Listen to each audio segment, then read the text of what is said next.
Et mes frères, salut mes soeurs, voilà, salut à tous ceux qui sont abonnés à ma chaîne YouTube. Je suis très content de faire encore cette vidéo pour vous parler un peu des conditions de vie des Africains, les conditions de vie de l'homme à la peau noire. Voilà, l'homme à la peau noire. Il y a un Burkinabé, donc c'est Burkinabé, non, un Malien, non, un Burkinabé, voilà, qui m'a envoyé un audio et qui m'a posé donc la question de savoir les conditions de vie de l'homme à la peau noire des Africains ici. Et selon mon expérience, oui, effectivement, j'ai donc vu un peu comment est-ce que l'homme noir, ok, est un peu traité. Voilà. J'ai connu un peu quelques actions, quelques expériences du racisme. Par exemple, je ne sais pas si je vous ai déjà dit ça, à l'église. J'ai dit bien à l'église. À l'église, tous les bancs sont presque occupés. Il y a un banc libre à côté de moi. Les gens qui rangent, les gens qui font asseoir les gens, ils ont dit à la dame blanche de venir s'asseoir à côté de moi. Elle dit, elle ne veut pas. La femme l'a insisté un peu, quand même, pour ne pas avoir honte, elle est venue s'asseoir à côté de moi. Dès que la dame, là, ce qu'on appelle les services d'hôte, dès que la dame a tourné dos, elle s'est levée, elle est partie s'asseoir ailleurs. Ça, c'est à l'église, hein, à l'église. Voilà, ça a été ma première expérience, je me rappelle très bien l'année passée. Ma première expérience où j'ai été dégoûté un peu. À l'église encore, hein, on refuse de s'asseoir à côté d'un noir. Parce qu'il n'y a pas, noir dans l'église. C'est-à-dire, bon, s'ils sont tués, on est 3, on est 5, on est 3. Sur plus de 1000 personnes. Vous voyez un peu. Donc les gens même, voilà, il y a d'autres comme ça. Par contre, il y a d'autres, ce n'est pas les problèmes, mais ils ont dépassé ça, côté racisme. Voilà. Vous voyez, pour ceux qui sont amis avec moi sur Instagram, vous voyez que je poste des photos où je prends des photos avec des blancs américains, des blancs mexicains. Voilà. On se fait des selfies. Ils ont dépassé ça au fait. Voilà. Donc, je vais vous faire écouter l'audio. J'ai oublié de vous faire écouter l'audio. Je vais vous faire écouter l'audio du frère. Juste, il va se reconnaître. Voilà. Pour que ça lui fasse plaisir aussi. Je vais vous faire écouter l'audio. Et puis, on va continuer dans une petite vidéo de quelques 10 minutes ou 7 minutes. Vous connaissez mon téléphone. Il aime se couper solo. Voilà. Donc, s'il s'est coupé seul aussi, excusez-moi. Donc, on y va. Bonjour à vous, pasteurs. Oui, soyez bénis. Je vous amène cet audio depuis le Burkina Faso, sa capitale Ouagadougou. J'aimerais savoir, bon, plus ou moins, si vous avez la possibilité de faire une vidéo même, pour nous expliquer vraiment les conditions là-bas de vie, bon, en tant que vraiment homme noir, c'est que je veux savoir le niveau de racisme. Est-ce que les Américains sont racistes? Tout ça là, vraiment, comment ça se fonctionne là-bas? Donc j'aimerais savoir, voilà, donnez-nous pour nous soutien un peu parce que c'est vraiment, quand on voit, nous d'ici l'Afrique, quand on voit tout ce qui se passe là-bas, tout ce qui se passe envers nous, on a un peu vraiment peur. Donc j'aimerais vraiment que nous donniez vraiment, vous qui êtes vraiment là-bas, vous nous essayez de nous éclaircir, pour nous montrer comment là-bas ça fonctionne vraiment. Merci beaucoup. Voilà. Donc, mes frères et sœurs, c'est pour vous dire qu'il n'y a pas un pays au monde où il n'y a pas le racisme. Voilà. Ça, il faut que ça soit clair dans nos têtes. Je reprends et je répète, il n'y a pas un pays au monde. Peut-être en Afrique, bon, je ne pense pas que un Africain est raciste par rapport à un autre Africain. Non, là, je ne pense pas, parce que nous tous, on se cherche. Donc, il y a des Africains qui sont au Ghana, il y a des Ghanéens qui sont... Qu'est-ce que j'ai dit? Il y a des Ivoiriens qui sont au Ghana, des Maliens qui sont au Togo, des Togolais qui sont en Guinée. On est un peu éparpillés, il n'y a pas de problème. Ça seulement, peut-être, il y a peut-être. Mais côté blanc, là, il n'y a pas un pays où il n'y a pas de racisme. Voilà, ça, il faut que ça soit clair. Maintenant, aux États-Unis, c'est que, moi, ce que j'ai remarqué, oui, il y a le racisme. Parce que, à part, par exemple, ce qui s'est passé à l'église, il y a des petits trucs de racisme que j'ai déjà, les gens m'ont déjà, voilà, les gens te regardent bizarrement, voilà, tu... Et surtout, c'est lorsque tu es dans un endroit où il n'y a pas de noirs. Par exemple, moi, dans mon quartier, il n'y a pas un noir qui habite. Dans le quartier où je suis là, il n'y a pas un noir qui habite. Il y a des noirs qui passent un peu. Quand je vais en ville, quand je vais un peu partout dans les supermarchés, je crois certains noirs. Voilà, certains. Un, deux par jour, je peux les voir, un, deux par jour. Mais là où je vis, il n'y a pas de noirs. Il n'y a pas de noirs qui... Non. Donc quand c'est comme ça, il n'y a pas de problème. Mais quand il y a une forte communauté de noirs et que vous prenez des bonnes... C'est-à-dire, on voit des noirs avec des cylindrés, des véhicules, des noirs qui sont autoritaires, des noirs qui ont ça. Et eux-mêmes, là, c'est pas... Vous voyez un peu... C'est là un peu, sont un peu le racisme. Je pense que c'est comme ça, voilà. Parce que tu les as trouvés là et puis tu es déjà bien et puis voilà, ça les énerve un peu. Ça peut énerver quoi. Voilà, moi c'est ce que je pense. Non, les Américains sont accueillants, les Américains sont bons. Ils sont, voilà. En tout cas, je connais beaucoup qui n'ont pas ce complexe de racisme là. Voilà. C'est un peu dépassé, c'est un peu démodé. Donc n'ayez pas peur de venir vivre ici. Je pense bien, hein. Je pense bien. C'est peut-être que les personnes paresseuses, vous venez dans leur pays et puis vous êtes mieux que eux, ça peut les énerver. Ça, c'est individuel. Mais les Américains en tant que tels, je ne pense pas.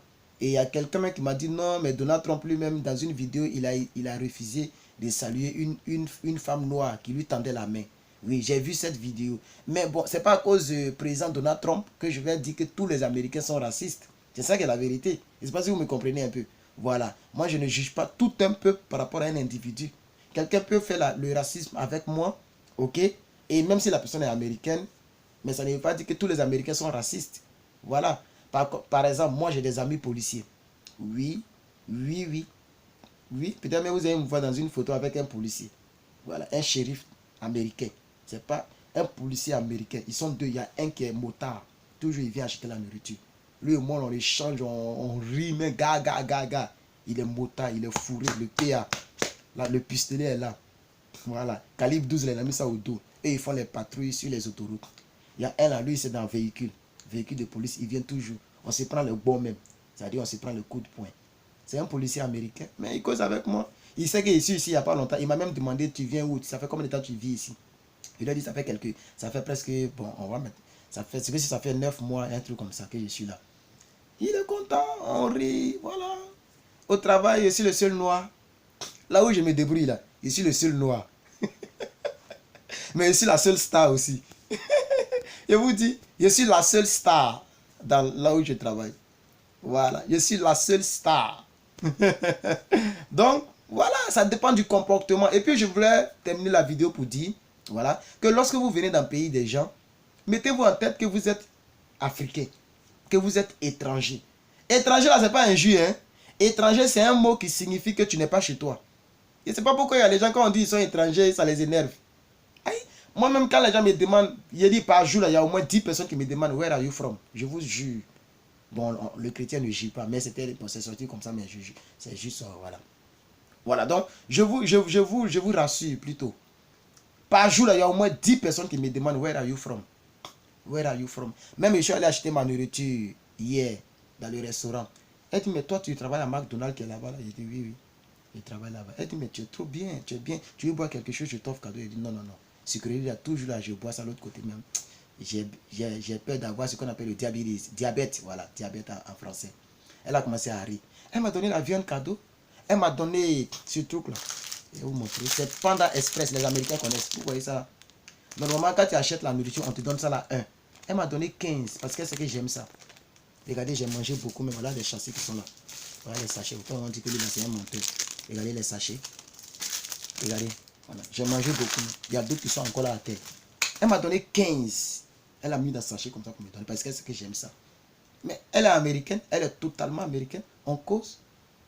Vous voyez, c'est la patronne de Panda Express. Là, bon, on parle de tout Panda Express. Mais de là où j'achète, là, c'est la patronne. On appelle ça General Manager. Hein, le directeur général, si vous voulez. Et qui m'a donné. Voilà. Donc, ce que je veux dire, c'est être poli. Être ce qu'on l'anglais appelle friendly, c'est-à-dire il faut être amical, il faut causer avec les gens, pas de complexe. Il ne faut pas te dire comme je suis noir, donc non, moi, mais je suis noir, je suis fier d'être noir. Ils sont blancs, mais ils sont fiers d'être blancs. Pourquoi nous les noirs on se plaint que le blanc est fier d'être blanc et il y a d'autres blancs qui se plaignent que les noirs sont fiers d'être noirs. Voilà. Donc c'est ce conseil là que je voulais vous donner. Le racisme, c'est partout. N'ayez pas peur, n'ayez pas peur. Comportez-vous bien avec les gens. Moi, même si je sais que je suis dans les règles, comment. Si un policier m'arrête, je m'arrête. S'il me dit lève les mains, je lève les mains. Il veut me fouiller, il a qu'à me fouiller. Il a qu'à me fouiller jusqu'à où il veut. S'il finit, il va me laisser partir. Si tu n'as rien fait à un policier, il ne va pas quand même tirer sur toi. Voilà. C'est vrai qu'on a vu beaucoup de vidéos où il y a des policiers qui tirent sur les noirs. Oui, ça dépend. Vous ne connaissez pas le fond des choses. Voilà. Peut-être que c'est les règlements de compte. Qui sait? Peut-être que le gars, il est parti sortir avec sa femme. Qui sait? Peut-être qu'il y a tellement de choses que peut-être que nous, on ne sait pas. Mais les gens nous montrent autre chose pour saluer le nom des gens. Ils vont dire, comme tu es dans les pays, tu les défends. Je ne défends personne. Mais je dis ce que je peux dire. Voilà. Donc, il y a des racismes. Les quelques mois que j'ai fait ici déjà, j'ai déjà goûté un peu. Mais ça ne m'enlève rien. Ça ne m'énerve rien du tout. Je peux rentrer dans tous les bureaux aux États-Unis. Partout les Américains rentrent, je peux rentrer. Je peux manger dans tous les restaurants, dormir dans tous les hôtels, parler avec tout le monde. Il n'y a pas de restriction sur ma liberté aux États-Unis. Donc ça veut dire que les Américains, l'Amérique n'est pas raciste. Si on ne me donne aucune restriction, comme avant, un noir ne pouvait pas monter dans un bus avec un blanc. Maintenant, là, j'ai le même permis que le blanc américain. C'est le même permis de conduire. Ce n'est pas différent. C'est la même chose là. Voilà. Je peux acheter, si Dieu me bénit beaucoup d'argent, je peux acheter même avion. Il n'y a pas de restriction sur ma liberté ici. Donc, je ne peux pas dire que non, les Américains sont racistes, donc restez là-bas. Non. Si vous avez la possibilité de venir aux États-Unis, je vous encourage, venez. C'est encore mieux. Ok, venez et investissez en Afrique. Venez chercher votre argent. Mettez-vous en tête que vous êtes venu pour une vie meilleure, pour chercher votre argent. Vous n'êtes pas venu pour prendre la place des Américains. C'est leur pays. Mettez ça bien dans la tête. C'est leur pays. Papier qu'ils t'ont donné, et puis tu es américain, et puis tu fais malin, on peut t'arracher. C'est ça que la vérité. Green card là, on peut aussi t'arracher. Tu te comportes mal, on peut t'arracher. Voilà. Même le permis de conduire, c'est la même chose. Hein. Tu te comportes mal sur la route là, on te prend ton permis, on dit va recommencer. Si tu te comportes mal encore, tu es sans permis à vie. Ils ont des lois comme ça. Ah oui, tu ne pourras plus avoir de permis de conduire toute ta vie. Or, le permis, c'est en même temps la carte d'identité. Quand je sors seulement avec mon permis. Je n'ai plus besoin de sortir avec les cartes d'identité. Tout ça, je laisse à la maison. Parce que le permis, c'est en même temps la carte nationale d'identité californienne. Donc, voici un peu cette vidéo que je voudrais faire. En même temps pour vous donner des conseils d'être sage dans la vie. Surtout d'être humble dans la vie. D'être humble dans la vie. Voilà. Moi, je dépose des gens à l'école. Des Américaines qui ont 14 ans, 15 ans. Voilà. Je les prends, je les dépose. Bon, pas américains, les mexicains qui viennent apprendre l'anglais comme moi à l'école. Je m'en vais les déposer, je viens. Quand tu fais ce genre de choses-là, c'est une bonne chose. Voilà. Soyons gentils, soyons humbles, soyons en tout cas sages. Et puis je pense que la vie américaine va s'ouvrir à nous. C'était ma vidéo de ce dimanche. Voilà. Donc je voulais faire une petite vidéo. Voilà. Pour vous donner les conditions de vie. Les conditions de vie sont bien. Mais pour ceux qui veulent venir ici, je ne vous conseille pas Californie. Parce que Californie est cher. Actuellement, là, le carburant, là, ils vont nous tuer avec ça. Le carburant est très cher actuellement en Californie. Carburant seulement. Donc, c'est très cher. Ma voiture, là, avec 35 $, je remplissais. Ma Toyota, là, 35 $. Maintenant, là, je mets 35 $, l'aiguille, là, ça y est au milieu. Tellement c'est élevé, ça y est au milieu. L'aiguille est au milieu, je suis étonné. Alors, la voiture est conçue pour être remplie avec 35 $ pour faire la semaine. Mais maintenant, là, la semaine même, là, peut-être c'est 60 $ que je dépense. Vous voyez, donc c'est multiplié par 2. Allez-y au Texas, allez-y New Jersey, allez-y Connecticut, comment on dit ça même? Connecticut. Voilà, ça c'est un petit état comme ça. Allez-y dans les petits états là, c'est bon. Mais ici là, je ne vous conseille pas. Maintenant, si tu veux venir, tu peux rester, mais je ne vous conseille pas. Alors, qu'est-ce que je peux dire encore? Concernant la DB Loterie, on fera toujours des vidéos, il n'y a pas de souci. Voilà, on fera toujours des vidéos. Vous pouvez toujours continuer de poser vos questions. Si vous voyez que je ne fais plus trop de vidéos, c'est parce que c'est les mêmes questions qui reviennent. Voilà. Donc, je préfère répondre en même temps par WhatsApp. Là, c'est vrai qu'il y a 73 messages que je n'ai pas encore répondu. Mais bon, je vais finir mon travail. Il y a des travaux à faire. Je vais finir. Je suis célibataire. Je vais faire comment? Je vais finir mes travaux. Et si j'ai fini, je vais continuer de répondre. Pour tous ceux qui n'arrivent pas toujours à vérifier les résultats, envoyez-moi vos informations. Je suis à la maison. Je vais vérifier vos résultats. Hier, j'ai lavé tous mes vêtements. Je suis allé à la machine. J'ai lavé tout. Je vais plier, ranger mes choses, aller faire un peu de shopping pour acheter ce qui manque dans ma maison, tout et tout. Me préparer pour donc le boulot de demain. Donc, je salue ici tous ceux qui sont abonnés, tous les Africains. J'espère que cette petite vidéo vous aura plu et vous aura fait du bien. Si c'est le cas, un pouce bleu en bas de la vidéo. Un commentaire aussi en bas de la vidéo. Encouragement à vous.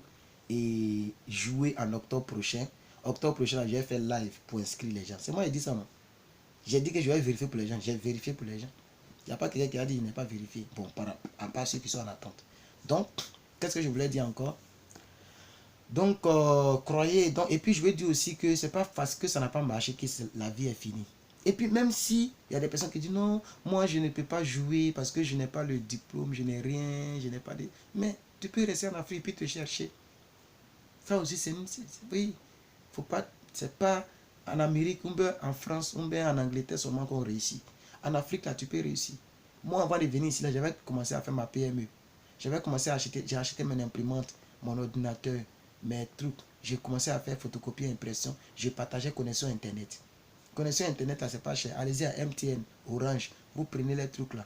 Par mois, là, André, tu payes 19 000, 25 000, un truc. Moi, il paye 19 000. Voilà. J'ai partagé la connexion 1 heure à 100 francs. S'il y a 10 personnes par jour dans le mois, ça fait 30 000. Si tu as 30 000, tu en as 19 000. Il y a un peu qui est resté, tu n'as pas perdu. Toi-même, tu navigues dedans aussi. Voilà. Donc, voilà, il y a des petits trucs comme ça où vous pouvez créer. Il faut créer la richesse. Il faut créer. Et avec ça, j'arrivais à payer ma maison. J'arrivais à... Voilà. Vous voyez un peu. Voilà. Et hormis ça, je partais faire des choses. En tout cas, il y a trop de choses que je faisais pour avoir mon argent. Voilà. Donc, vous pouvez vous battre dans vos différents pays. Si vous voyez que l'Eldorado, l'aventure n'est pas encore ouverte pour vous, ne laissez pas les bras ballants. Battez-vous. Pour ceux qui vont à l'école, allez-y à l'école. Et quand vous avez vos week-ends, allez-y travailler. Moi, je l'avais voiture. Voilà, je l'avais voiture dans Abidjan. Mais je partais à l'école au lycée. C'est dans ces conditions que j'ai eu mon bac. C'est le bac aujourd'hui qui m'a permis d'être ici. Parce que si je n'avais pas le bac, je n'allais pas venir.